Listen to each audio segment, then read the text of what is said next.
Family trip आणि त्यात कोकण म्हटलं की सर्वात आनंदाची गोष्ट. यावेळेस आम्ही पुन्हा एकदा कोकणात जायचं ठरवलं आणि राहिलेले जे आमचे पॉईंट होते ते पाहण्यास ठरवलं. आमची ट्रिप ह्यावेळेस कोकणात गेली असताना ताम्हिणी घाटमार्गे आम्ही कोकणात गेलो. सर्वप्रथम आम्ही गेलो तो म्हणजे जंजिरा किल्ला पाहायला. अतिशय भव्य दिव्य तटबंदी, सागरांच्या लाटा, त्याचप्रमाणे उंच उंच अशी तटबंदी पाहून खरोखर आम्ही प्रभावित झालो. तसं म्हटलं तर सुट्ट्यांचे दिवस असल्यामुळे अनेक सैली त्या ठिकाणी आल्या होत्या. जंजिरा किल्ला पाहून आम्ही नंतर पाहिलं. त्या ठिकाणी गाड्यावर आम्ही राईड केली. समुद्रात अतिशय स्वच्छ आणि सुंदर. दिव्यागरला जाण्यापूर्वी आम्ही समुद्रमार्गे आमच्या सर्व गाड्या त्याचप्रमाणे इतर वाहने आम्ही मोठ्या बोटीमध्ये टाकून दिव्यागरला गेलो. दिव्यागरला सोन्याचा गणपती मंदिर पाहून आम्ही अतिशय प्रभावित झालो. दिव्यागरला जाण्यापूर्वी जंजिऱ्यावरून 50 किलोमीटरचा काही मार्ग होता. वेळ लागणार होता. त्यामुळे आम्ही आमची फेरी बोट मध्ये आमची गाडी टाकून जवळजवळ 30 ते 35 गाड्या आम्ही त्या बोटमध्ये टाकल्या आणि त्या बोटने आम्ही प्रवास सुरू केला. हा एक विलक्षण अनुभव आमच्यासाठी होता. वास्तविक पाहता ह्या बोटने जाण्याचं आमचं ठरलेलं नव्हतं, परंतु अचानक त्या बोटने आम्हाला जावं लागलं आणि खूप असा आनंद आम्हाला मिळाला. जणू काही आम्ही जहाजातला प्रवास करतोय असंच आम्हाला क्षणभर वाटलं. इतक्या जड वाहनांसोबत ही बोट हेलकावे खात दिव्यागरच्या बीचकडे गेली आणि एक अचानक आलेला आम्हाला अनुभव अतिशय सुखद होता. लाटांचं पाणी थेट बोटमध्ये घुसत होते आणि तिथून पुढे आम्ही दिव्यागरला गेलो. दिव्यागरचा बीच, त्याचप्रमाणे सोन्याचं मंदिर, सोन्याचा गणपती या ठिकाणी आम्ही पाहिला.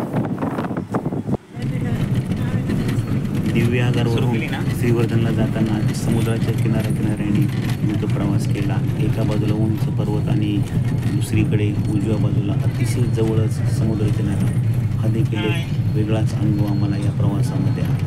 तसं कोकण म्हणलं की अगदी नागपूरपासून तर वर्ध्यापासून सर्व लोक कोकणात जाण्यासाठी इच्छुक असतात आणि हा कोकण किनारा आम्हाला एक सुखद अनुभव देऊन गेला. असं पाहिलं तर ही आमची कोकणातली शेवटची ट्रिप होती. कारण की आपण अनेक ट्रिप कोकणामध्ये केली, परंतु श्रीवर्धन आणि जंजिरा किल्ला इकडे गेलो. कोकणातले उंच नारळाचे झाडं, सुपारीचे झाडं हे देखील त्या ठिकाणी आम्हाला आले. मुक्काम आम्ही श्रीवर्धन या ठिकाणी केला. सकाळी श्रीवर्धनच्या बीचवर गेलो. अतिशय स्वच्छ सुंदर बीच आम्हाला त्या ठिकाणी पाहायला मिळाला. स्वच्छ सूर्यप्रकाश, पाठीमागे खळखळणारा समुद्र, जवळजवळ 1 टन वजनापासून केलेला खेकड्याची प्रतिकृती तर अतिशय प्रभावित करणारी होती. अनेक पर्यटक या ठिकाणी आले होते. शैक्षणिक सहली आल्या होत्या. स्वच्छ किनारा, त्याचप्रमाणे नगर परिषदेने केलेला जो काय आजूबाजूचा रस्ता होता किनाऱ्याच्या भोवती, तो देखील वाखाणण्याजोगा होता. अतिशय मौज मजा या किनाऱ्यावर आम्ही केली. मुख्य आकर्षण आमचं यावेळेचं म्हणजे हा श्रीवर्धनचा बीच होता. श्रीवर्धन तसं तर अनेक लोक श्रीवर्धनला जात नाही, कारण की दिव्यागर आणि हरिहरेश्वरला गेल्यामुळे मग श्रीवर्धन असेच राहतं. परंतु आम्ही यावेळेस मुद्दामहून श्रीवर्धनला जायचं ठरवलं होतं. सवय काय आमची गेली नाही. या ठिकाणी व्यायाम केला, पुन्हा एकदा किल्ला संपूर्ण पाहिला आणि आम्ही आमचा प्रवास सुरू केला तो म्हणजे नंतर हरिहरेश्वरचं दर्शन घेऊन आम्ही त्याला हरिहरेश्वरला आपण दक्षिण काशी असे म्हणतो. मंदिराच्या पाठीमागच्या बाजूने फेरी मार्ग आहे. या फेरी मार्गात अगदी डोंगर पोखरून समुद्रात जाता येते असा प्रवास आहे. खोल दरीतनं आम्ही खाली गेल्यानंतर अनेक लोक त्या ठिकाणावरून वरतून येत होते आणि समोरच हनुमानाची एक छोटीशी मूर्ती होती आणि समोर पाहिलं तर अथांग जलाशयांना पाहावयास मिळालं. पाणी, त्याचप्रमाणे अनेक पाण्याबरोबर येणारे खेकडे, शंख शिंपले आम्हाला पाहायला मिळाले. पाण्याच्या जोरदार या बाजूने आम्ही आतमध्ये आलो. पाठीमागच्या बाजूने हरिहरेश्वर आणि पाण्याच्या जोरात आदळण्यामुळे खेकडा बघा, खेकडा पाण्याच्या जोराच्या आदळण्यामुळे असे खडकाला बारीक बारीक छिद्र पडलेले दिसले. याला आपण पाण्याचं प्रवाहामुळे झालेलं खडकांचं विदारण असं म्हणतात. अनेक जलीय वनस्पती देखील या ठिकाणी आम्हाला पाहावयास मिळाल्या.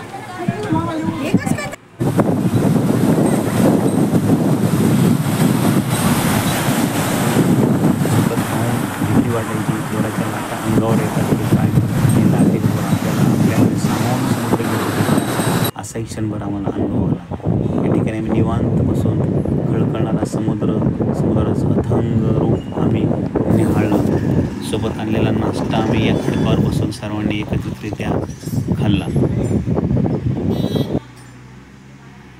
काही सी ईगल आम्हाला या ठिकाणी पाहावयास मिळाले. सूर्यास्त देखील आम्ही या ठिकाणी पाहिला आणि सुंदर अशा मनमुराद आनंद या किनाऱ्यावर आम्ही घेतला.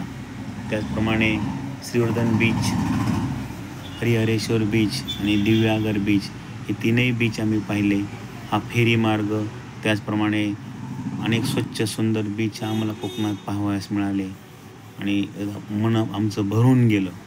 खूप आनंद आम्हाला या ट्रिपला मिळाला आणि मध्येच थांबून आम्ही चहा कॉफी घेण्याचा आनंदही या ठिकाणी घेतला. सूर्यास्ताकडे पाहून खूप बरं आम्हाला वाटलं. त्यानंतर बोटीमधनं केलेला प्रवास आणि शेवटी दुसऱ्या दिवशी संध्याकाळी 3-4 वाजता आम्ही आमच्या परतीच्या प्रवासाला निघालो. कोकणातला खरा आनंद असतो तो म्हणजे त्या ठिकाणचे रस्ते, अतिशय स्वच्छ सुंदर रस्ते, कुठेही खड्डे नाही, दोन्ही बाजूला गर्द झाली, उजवीकडे उंच पर्वत, डावीकडे खोल दऱ्या आणि असा सुखद अनुभव त्या कोकणातला ड्रायव्हिंग करताना येत असतो. प्रत्येक वाहन सरळ चालत असते आणि कोणतीही भीती प्रवास करताना मला त्या ठिकाणी जाणवली नाही. अशी आमची 2 दिवसाची ट्रीप आम्हाला अनेक अनुभव देऊन गेली आणि जरी आमची शेवटची ट्रीप असेल तरी आम्हाला पुन्हा एकदा कोकणात जावंसं नक्की वाटत आहे. तुम्हीही वेळात वेळ काढून 1 दिवस, 2 दिवस किंवा 3 दिवस कोकणात जा. अगदी ठाण्यापासून तर रत्नागिरीतून सिंधुदुर्ग किल्ल्यापर्यंत कोकणाचे विस्तीर्ण असं रूप आपल्याला पाहावयास मिळेल. कोणतीही ट्रिप करा पण कोकण ट्रिपचा आनंद काही एवढंच. धन्यवाद.